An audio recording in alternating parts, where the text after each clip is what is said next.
Thank you so much for joining. You are watching the Paths After High School workshop. We will jump right in. So my name is Michelle Polikoff. I'm the Assistant Dean of College Transitions at Elgin Community College. Hopefully you've seen my name at least somewhere at this point in the semester, but if not, it's really nice to meet you. Also here today is Maricela Morales. She is our new Student Readiness Coordinator of College Transitions. She just started with us yesterday. Super excited to have her, and you'll be seeing her a lot more often as well. So as we get started, you chose this session for a reason. So what paths are there after high school? Go ahead and type it in the chat box. Remember, you can choose who you're sending it to. It can be to everybody, or you can choose the host and panelist option, and then only Maricela and I will see that. So what paths are there? What do you know of? What have you heard of? College.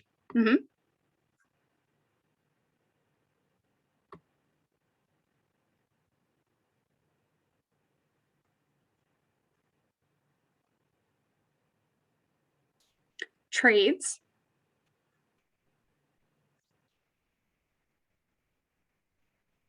Great, and I see a question in the Q&A as well. Can we get a copy of the presentation?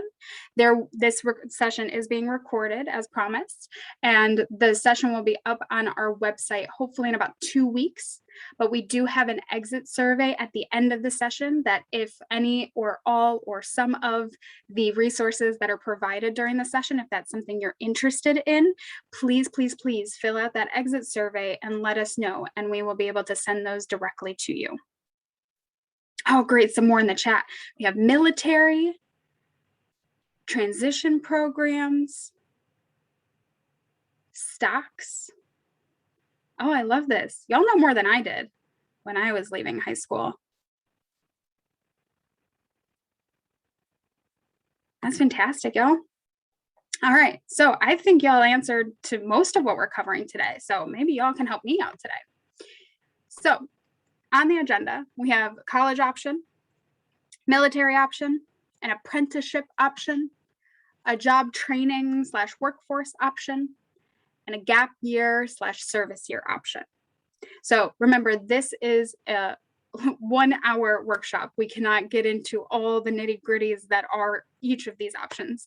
This is a big picture, let's just dip our toe into the water kind of session. So please don't hesitate to put questions in the chat box. And as you're starting to get a feel for these options, if one is speaking to you or a couple of them are speaking or all of them are speaking to you, please let us know in the exit survey, and we can follow up with more specific resources, or see what's in the community or what your preferences are as far as your career path to be able to help you more specifically, okay? So first is that college option, right?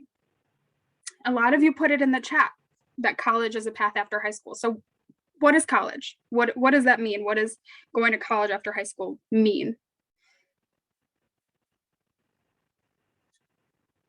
Money, okay.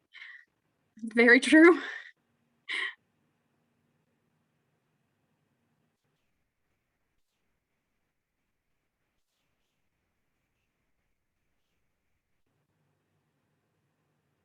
Don't hesitate. I don't like listening to myself talk for an hour, so this is going to be a thing. I'm going to keep asking y'all questions. Getting a degree for a certain career, furthering your education in something you're interested about or learning or studying more about. Love that. Going to a university or a community college. Look, y'all can do this training without me.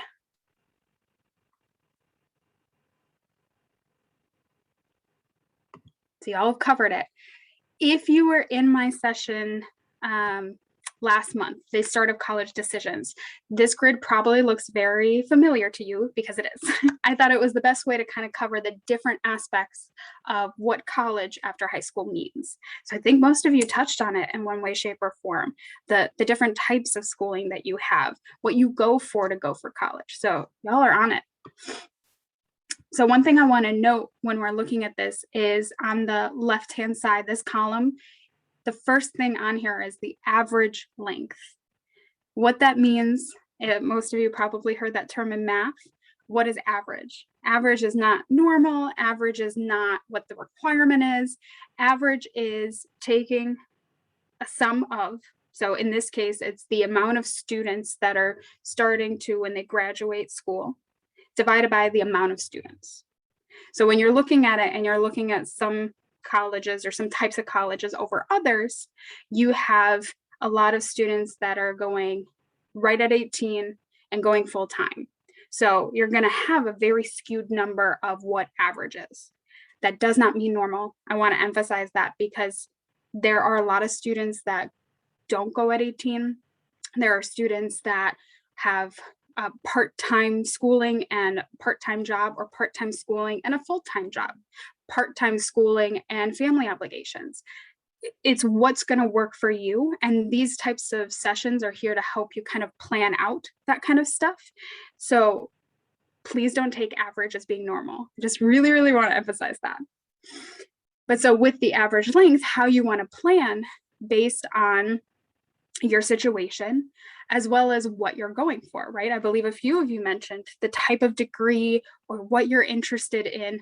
A lot of that's going to be in your planning and your research of college or community college or university, 4-year schooling versus trade school, right? A lot of that's going to go into what you're looking at.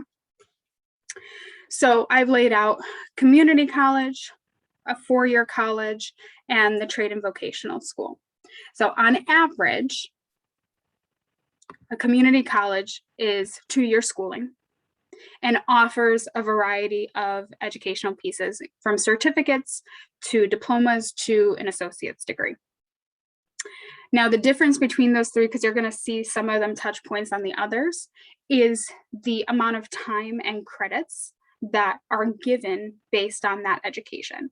So a certificate is very specific and tailored to that profession, and it has very limited amount to go beyond that point. So you get a certificate for English language learning. Like, there's a certificate, but it's only a particular language or a particular grade band. But you could get a diploma, which is more time and more credits, that gets bit broader, that you can use for a variety of professions. And it escalates more and more as the degrees go up. So an associate's degree in English language learning, larger capacity as far as what that profession could have or hold for that degree, and the amount of time and credits that go into receiving that. Okay, so it really depends on what you want to do, where that education line is offered for you, or what you're looking for. In comparison, the community college to the college/university. So usually I'll use the term 4-year schooling to kind of cover that arena. And the 4-year schooling, you've probably seen it. I think I saw several of you in the chat box say college, university is what that looks like. And it spans many areas, right? It could be a small town 4-year college. It could be a religious schooling. It could be urban, rural, big, giant 4-year schooling. I mean, it spans everything. So saying 4-year schooling means very little. So again, it goes back to, what do you want to do? What are you going for? What are you looking to do? Not so much do college, but you want to be a masseuse. You want to be a chef. You want to be a pilot. What's the thing? What are the things? You can have multiple things. We'll talk more about that. So that is what we're looking at to help you find your initial path if college is your path, to find which college path you're wanting. Okay. I know it's a lot of information. Please don't take this and feel overwhelmed and go hide under your table, because that's why we're here. This is just giving you a visual and trying to walk you through the steps. But as promised, there's a lot of resources, and I'm going to share that right now. If my mouse co-records. There we go. So this slide doesn't look like a lot, but remember I referenced that workshop last month? That is this one. So there's the recording link. And again, if you fill out the exit survey and you tell us that college is your option, or you just want all the college resources, or you can go beyond and go, I want all the resources that you're shared to Mitch. Great, let's do that. But please fill out the exit survey. That's the only way that we know how to get a hold of you, okay? So on here are trade school information, because we didn't really touch on that. I will back out in just a second. I just wanted you to know that there's information, there are resources. I'm not leaving you in the dust. Transfer programs, again, I will go back to that visual in a second to share with you. And then there was a whole session, a whole hour-long college and career workshop session about a month ago called The Start of College Decisions. And like this setup, it was talking about the different aspects of and going into detail, much more detail than we can provide today as far as those resources. So if college option is something that you're looking at, I would highly, highly recommend going and watching that recording. And if more resources are wanted from that one, there's an exit survey at the end of that that you can submit, and we'll get that and send those resources and other things your way, okay? But as promised, I'm going back, right? So we talked about community college, we talked about four-year schooling, and where that kind of layover is that transfer piece, right? I had in the resources. So one of the benefits of going to a community college, I think some of you mentioned it as far as finance, right? Lots of dollar signs were in the chat box there. So maybe you want to start with a community college, get an associate's degree, and you get a job in that field that you're looking at. More often than not, once you get a job in the field and there are expectations for educational requirements. So for example, you start at a lower level with an associate's degree and you're doing a really good job and the people there really like you and they want you to move up into the manager position. I'm just using that as an example. But the manager position requires an educational level of a bachelor's. More often than not, that company is going to help you, either paying some of the educational or giving you time to go to classes for that degree to get you to that level because they want to support you.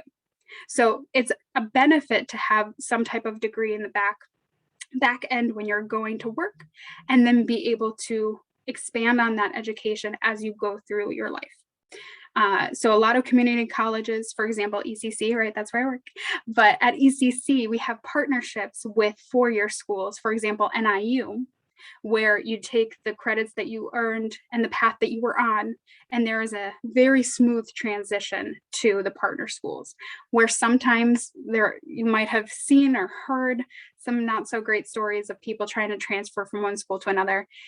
You have to dig into those. I've heard stories of people going from, Illinois to California or from Texas to Hawaii, right? It becomes a bigger mess because state requirements are different, classes are very different. So things that you want to plan ahead for.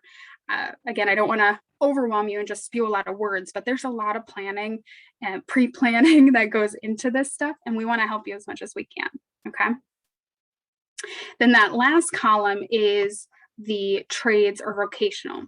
Now you probably see that there is no average length because it really depends on the trade that you choose. So some trades I've seen 6 months and you're in it, you're doing it. Others you're in 3 years and and we'll talk more about what that process looks like.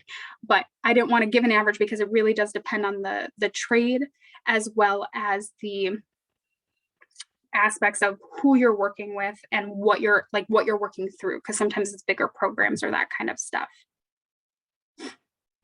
I see a question, so I just want to answer that before we move into it. So what would you have to do to become a manager so they support you? So going back to that example of coming in at a lower level, it's hard to say without specifics, right? Every company is different. Every setup in a workplace is different, so I can't speak specifically. But usually your best place would be to work with the HR department. Sometimes HR is just one person. Sometimes HR has specific roles for each section. So there's like an HR benefits person and an HR educational person. So from there, you'd have to look into it a little bit more. But HR, which stands for Human Resources, as far as I'm aware, every company that I've worked with has some type of grouping like that. And they would be your person as far as how, if that's possible, how it works, what paperwork needs to be done, and so on and so forth. Good question. Okay, and then finishing up with trade schools, where, so along the lines of those educational offerings, right? Trade school is very specific, very, very tailored to that area. So it's not an associate's degree, although you can transfer into community college for that, right? That bridge keeps going.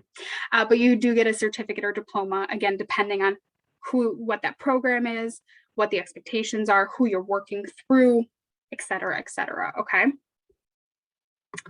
So again, resources, please fill out the exit survey, ask for those resources. We will email all the links to you. I will not be offended if that's all that you want. I'm happy to share them. It just gets difficult to copy and paste all of them into the chat box, and please fill out the exit survey. It's super helpful for us. So, military option. I've talked enough. What's military? Some of you mentioned in the chat, you knew much more than I did when I was leaving high school. So what does a military option entail?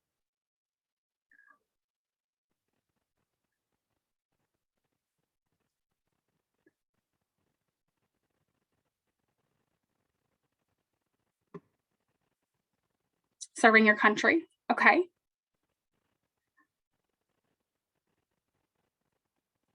Active duty. You're going to see that in a slide or two. Oh, someone knows their stuff. Got the term reserves. We got that on our slides too. Joining the military after high school, they support you with college. Great. Y'all seriously know so much more than I did. I love this. Y'all are impressive. All right. So, things that I learned more recently than I would have liked to say. In my mind, I always thought that military was, I use the term active duty, but in my mind, it was on the front lines, in danger. I didn't really grasp all the pieces that could be a military job. So to provide awareness, if you did not know, that there are many, many jobs that are not frontline hazardous concerns, if that is where your mind goes with military, because I know that that's where my mind went.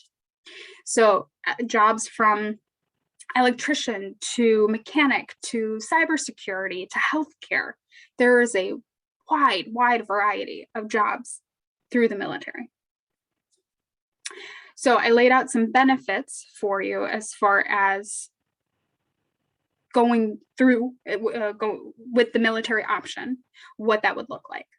So these two are hyperlinks to education specific, right? Someone in the chat mentioned helping with college. There's the GI Bill, which is federally funded, helps you after you've done service through the military, provides a certain amount after a certain amount of years for you to get schooling. The other is specific to Illinois. So I'm learning more and more about what Illinois offers, right? There are Illinois specific scholarships. There's Illinois specific veteran grants. So it's incredible what you can find the more and more you dig.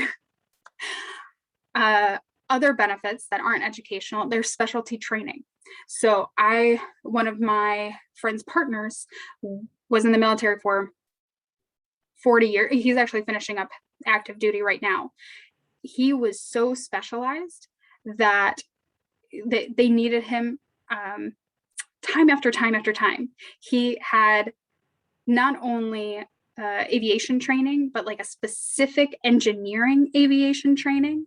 And we'll touch more on that because of the different types of commitments that come into the military option. But knowing if there's something of interest to you, or one of these jobs, it's not all encompassing, but maybe one of these jobs, or you've done some research and you really want to be blank in the military, that specialty training would definitely be a benefit. I also linked here many more benefits. It's a whole website talking about health and dental care, room and board if you're an active member, lots and lots of things, okay? So types of commitment, right? Someone in the chat knew their verbiage, right? So there's active duty, where you're enlisted, and I put 4 years because that's usually what it is. That's what my research has said, but depending on your specialty and depending on your choice to extend, it could be much less in the inactive duties.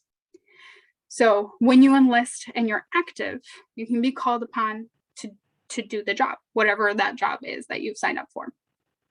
And you have options to extend or reenlist. So beyond that initial active duty, if you want to continue that or come back to it, and the option to complete officer program training, which is just like we were doing with coming in at a lower level and becoming a supervisor or manager, similar mentality of coming in soldier and the rankings that go up. There's also officer program training through education itself, where becoming an officer is actually a type of commitment. When you become an officer, you actually help train others. And so usually that comes with completing the training, which is offered through having a 4-year degree. I don't believe there's a required degree to become an officer, but that's something that you want to talk with a recruiter about. And then the actual program that the military offers.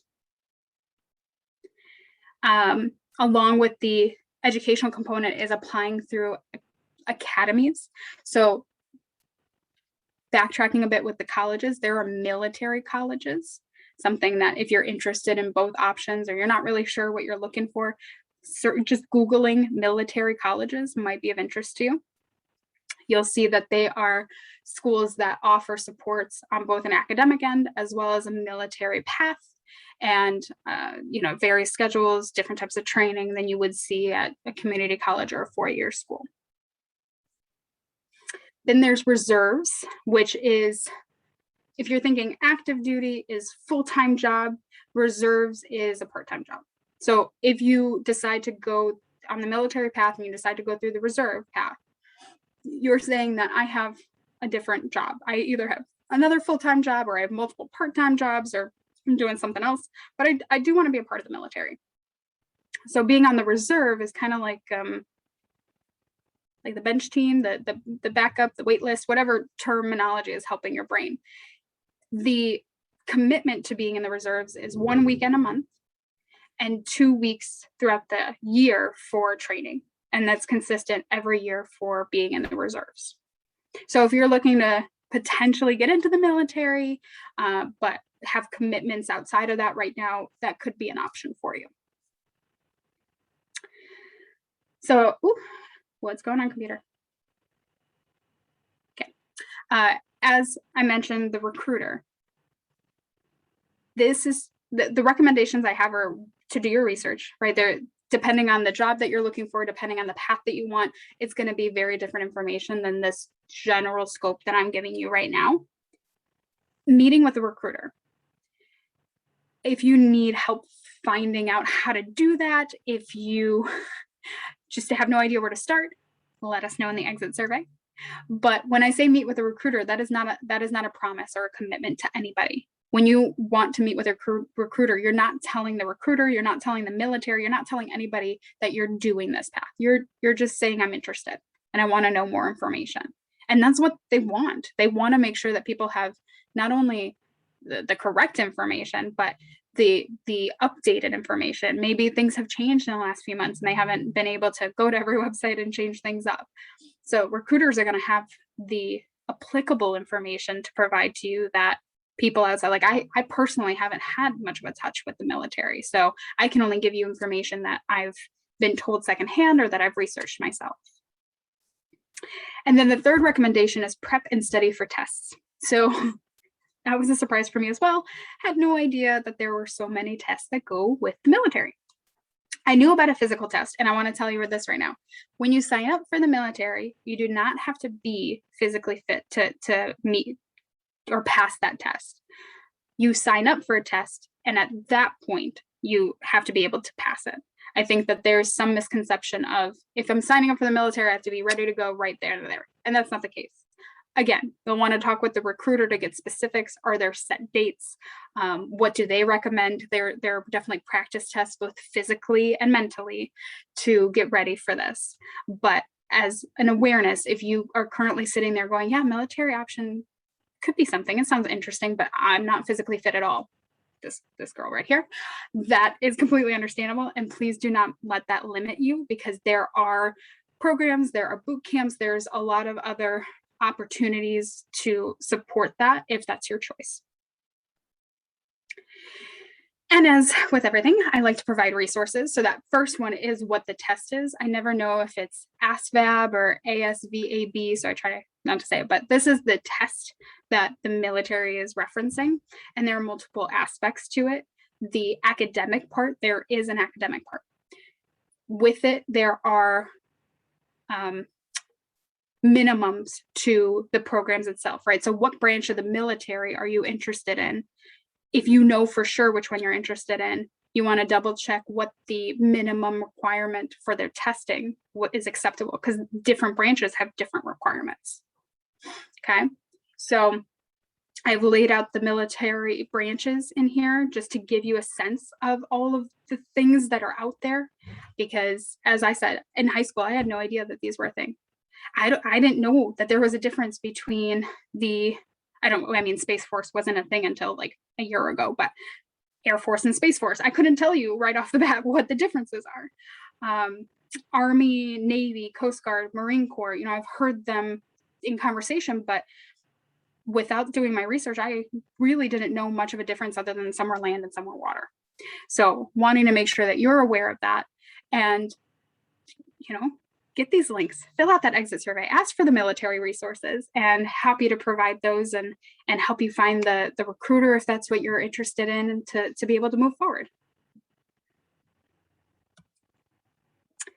All right, I'm not seeing things in the chat box. Please don't hesitate. Put in your questions. I'm taking glances at the chat box, at the Q&A throughout. So don't hesitate if you have questions or things pop into your brain, and please put them in there.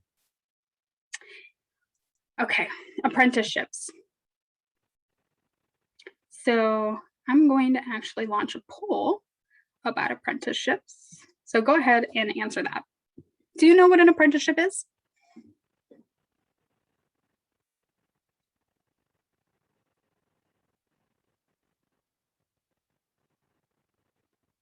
Oh, y'all are awesome.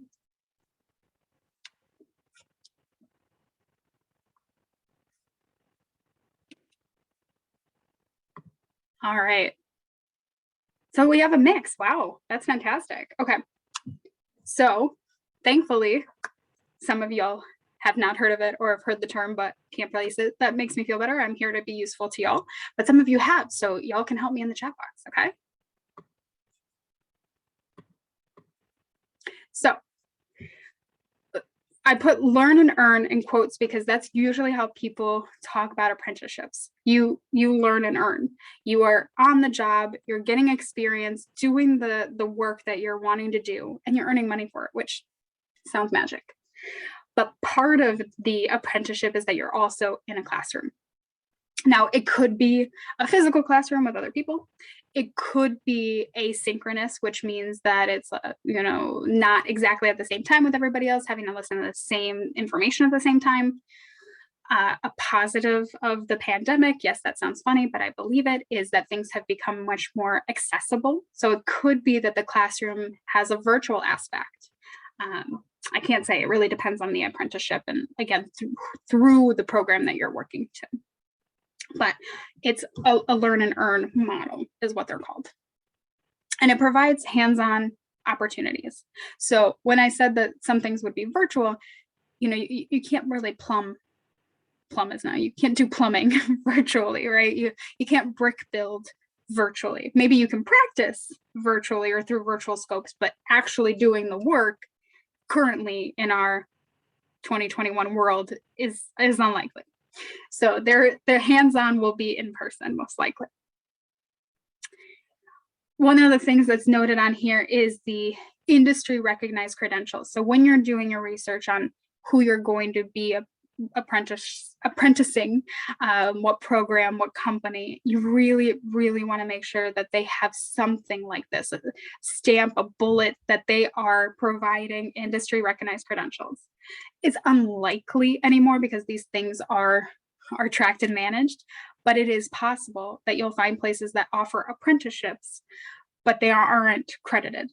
And that means that you're going to spend however many months or years doing this work, potentially getting paid, but it could be that you're not getting paid the correct amount for what you're worth. And then you finish the program and no one no one knows where you worked or what you did because you don't have a industry recognized credential.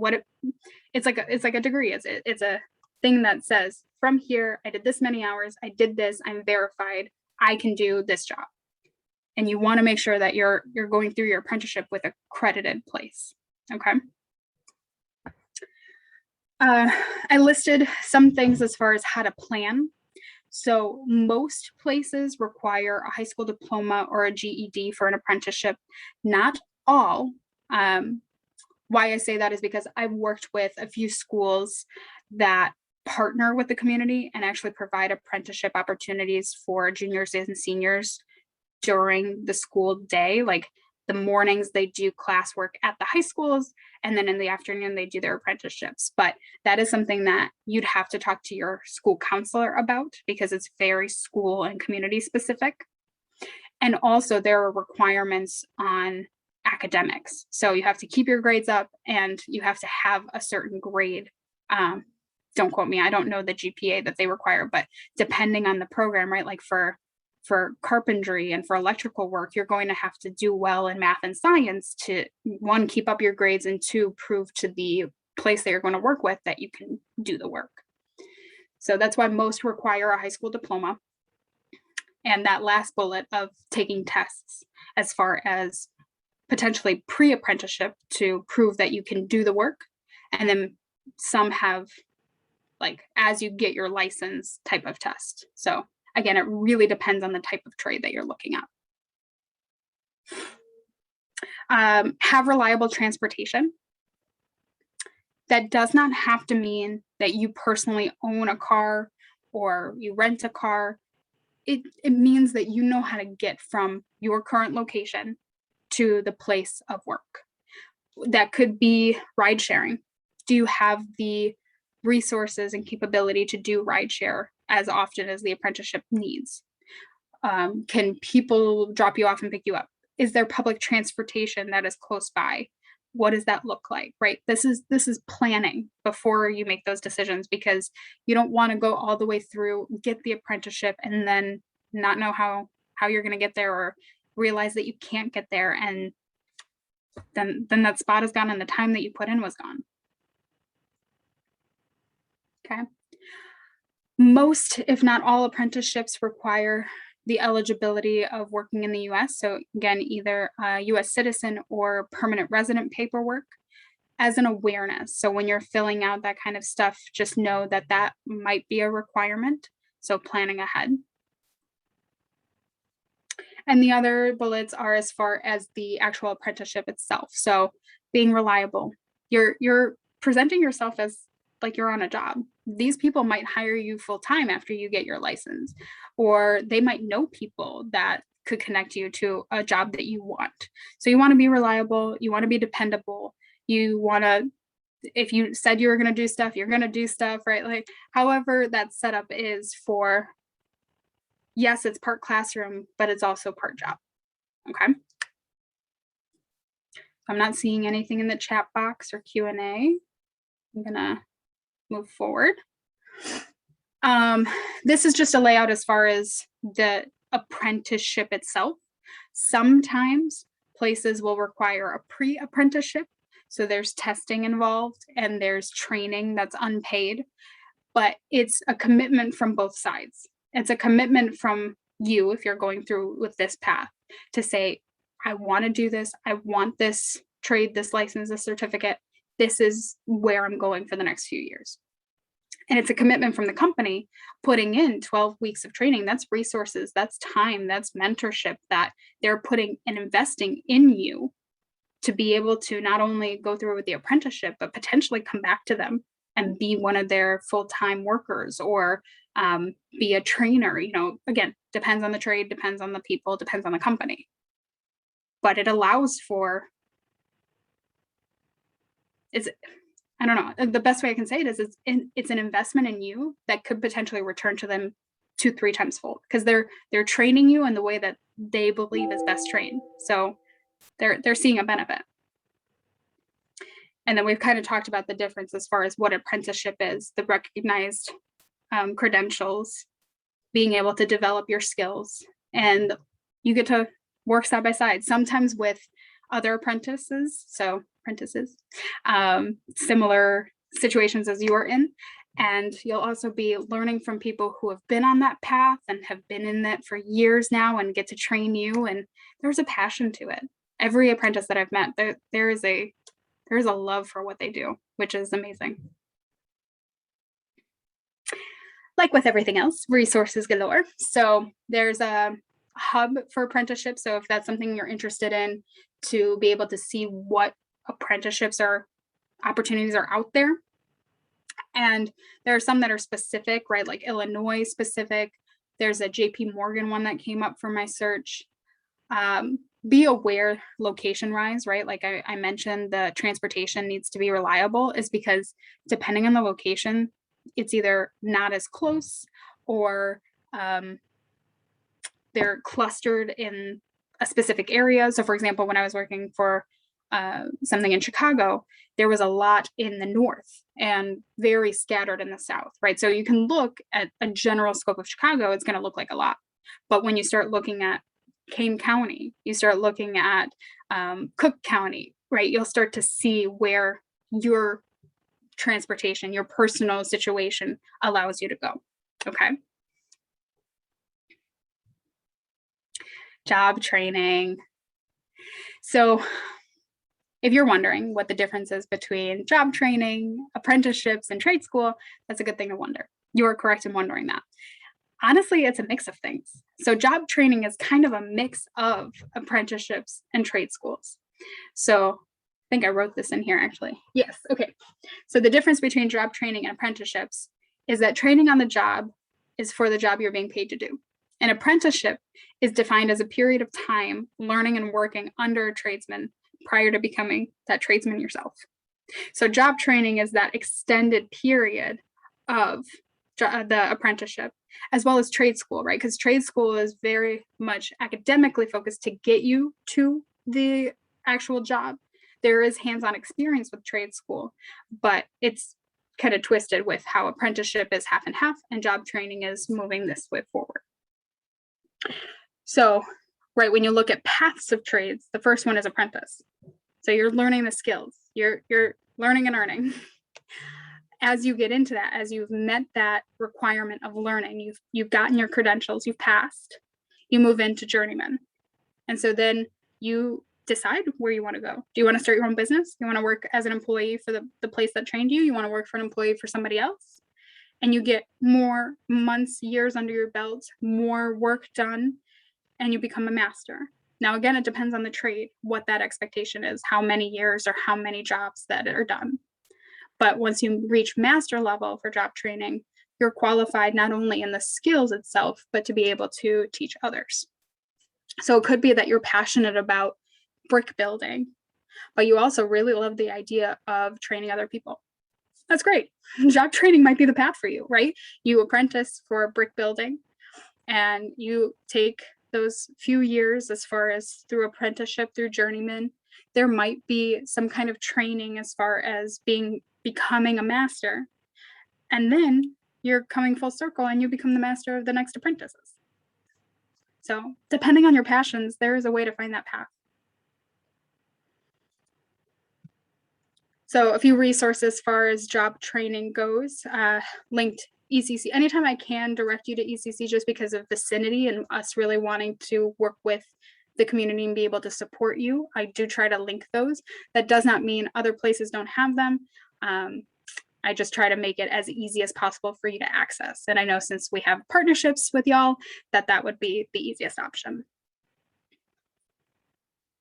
Something else I linked here was the US Bureau of Labor Statistics. I linked that because if you're unsure of the actual path you want to take, whether it's the 5 paths that we're talking about or the career path, like you have no idea what you want to do, this might be a resource to see what's currently in need. Like, where are the demands? How much are they paying? What are the educational expectations? It lays it all out. It's great. So maybe you do know what you want, or maybe you're between 6 things right now. You go to the Bureau of Labor Statistics and you kind of search for those roles and you see where that need is, what they're paying, what educational requirements are there, how long is it going to take, kind of give you a little bit of that planning, right? Okay, last option that we're discussing today is the gap in service year. We all tired of my voice? I'm tired of my voice. So, looky what I have. I have another poll for you. Do you know what a gap year or a service year is?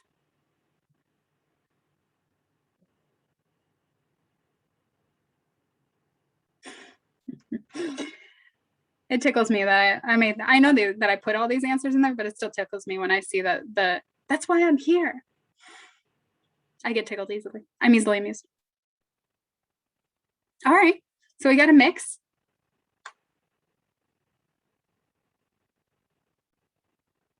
All right, perfect. Well, I feel useful again. Thank you. All right. So you'll probably see gap and service year mixed like this, right? With the slash in the middle. It doesn't mean that they're the same thing.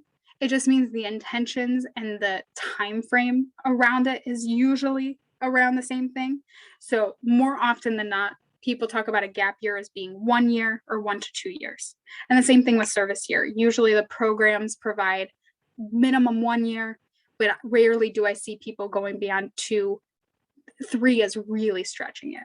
So usually that's why they're put together, because of the time frame and the intentionality. What are you looking for? If military isn't the option you want to take, and college isn't the option you want to take, and just like a job of any training is not what you want to take, then this is kind of the other, although it's not, right? There are intentions to it. The second arrowed bullet, this may be your path if you're interested in exploring new interests. Like you just don't know what you want yet. And why spend the money going to college if you don't know what path you're going to take, what career you're going to do? Maybe you do a year of service and see what's out there. Maybe, there's a lot of different service projects, building houses, teaching, learning a new language, becoming a co-teacher in a different country so that you can teach English, right? Like there are lots of different options that way to get you to see what kind of interest you have. If that's your path. If none of those sounded good and you're like cringing every time I give you an option, there are others. Those are just the ones that came to my head. I know maybe your interest is volunteering, right? What does that look like? Building houses is also volunteering, pollution and litter cleanup.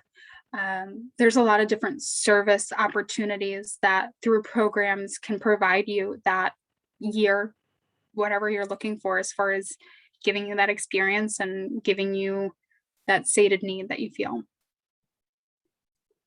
Traveling or learning about new cultures. It's an amazing opportunity. The pandemic has really limited some of that, and there are definitely new precautions in place, but what would that look like for you? And if that's of interest to you, what is it of interest? Is it that you want to live in that culture? Do you want to experience the food, the music, the people? Figuring out what you're wanting, you can find specific services, like specific programs that meet that need. And then the fourth one is taking your time to decide your next step. I think that personal experience has definitely been several decades, but there is an emphasis on needing to know what you need to do. As you're in high school and you need to make this decision, and it's the decision, and that's it. That's not only not feasible, but it's unlikely that the decision that you're making right now in high school is going to be the decision that is lasting for the rest of your life. Your life is, knock on wood, long and fruitful. The decision you make right now is what you're currently passionate about, what you see yourself doing in a handful of years. It is not something that you have to decide that you're going to be doing for the next 50 years, right? That's not conducive. I think I have a quote later on in the session as far as how many jobs people have. So let's see if we get to that. Last thing on this one is that it can be done independently or through a program. So when I say that, a lot of service programs are done through a program that is like the hiring agent or the training people, because there's a lot of red tape that has to be gone through. There's insurance, there's partnership agreements, there's liability up the wazoo. So most often, if you're looking for a service year, you want to go through a specific program. Gap years are much more open. Those can be done independently. But again, it depends on your interests. Are you interested in traveling and learning about new cultures? You might want to take a look at what kind of programs are available, and you want to meet people in the same boat as you, wanting to travel to and learn about new cultures. You might go together and have some comfort while also learning new things. So that one's a little bit more open. And as always, resources. So these are a handful, not at all encompassing, of different opportunities for gap and service years as far as different programs available. So for me, I am a lover of all things water and ocean. I was a mermaid in a previous life.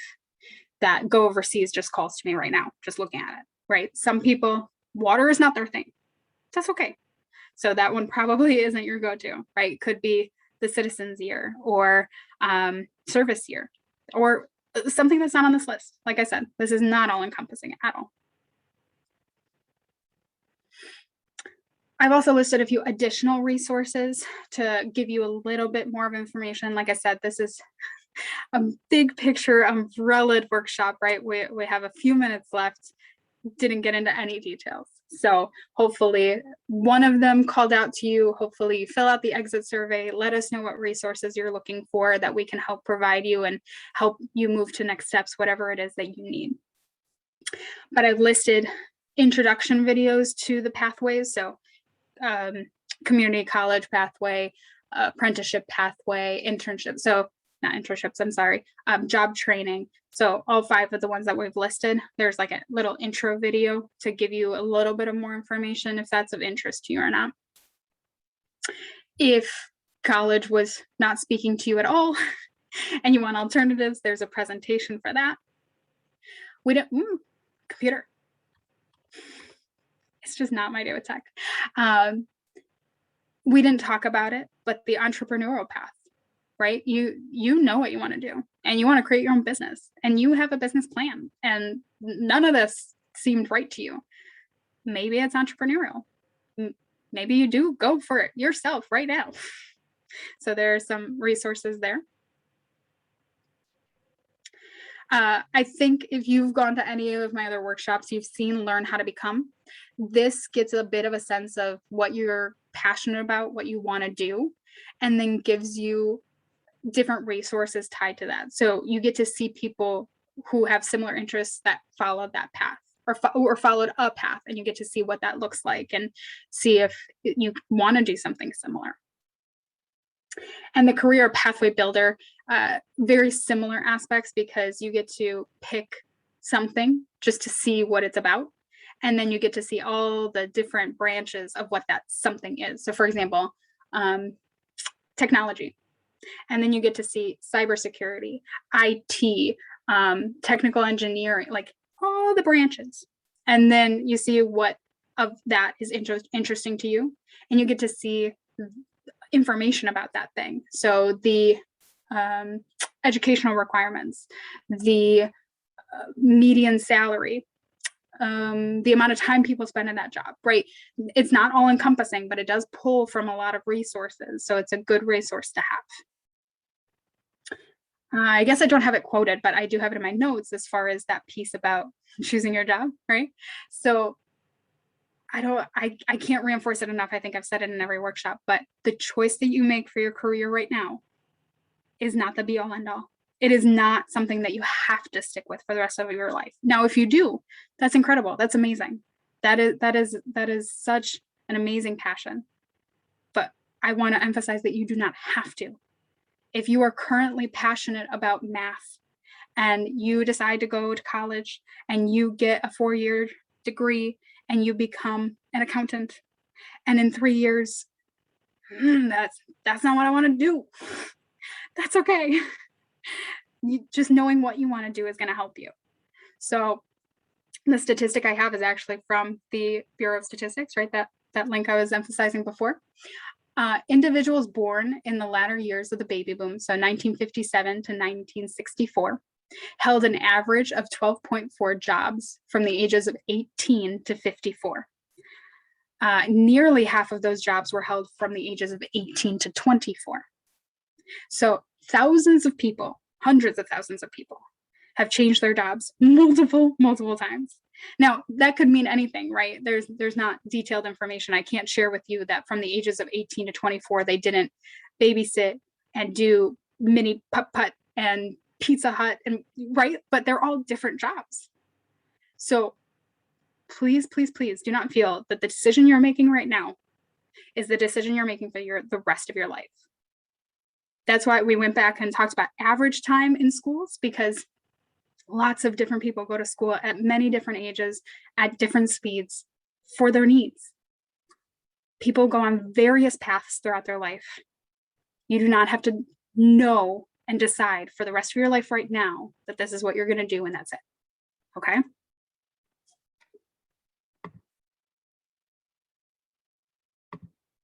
Okay, so I'm going to keep the Zoom open as far as post questions, but I do see some in here about the exit survey. So I'm going to go ahead and get that link for you right now. This is hopefully going to pop up for you when you close the Zoom. This screen will come up and I'll say, thank you for attending the webinar. Please click continue to participate. And you click continue and the exit survey pops up. But just in case, I put it in the chat box. And our upcoming sessions are as follows.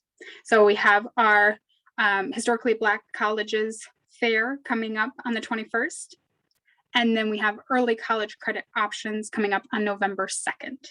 So as you registered for this one, register for these. More information on the elgin.edu/CCR events. You'll be able to register for any and all that fit your fancy. But we will stay in here for a few minutes, answer any questions that you have. Please fill out the exit survey. Super helpful for us to hear what you initially came for, what you got out of it. If anything, I really do take those to heart. Make sure that we update our information and provide what you need. So please, please, please fill that out. But otherwise, have a fantastic evening and thank you so much for attending.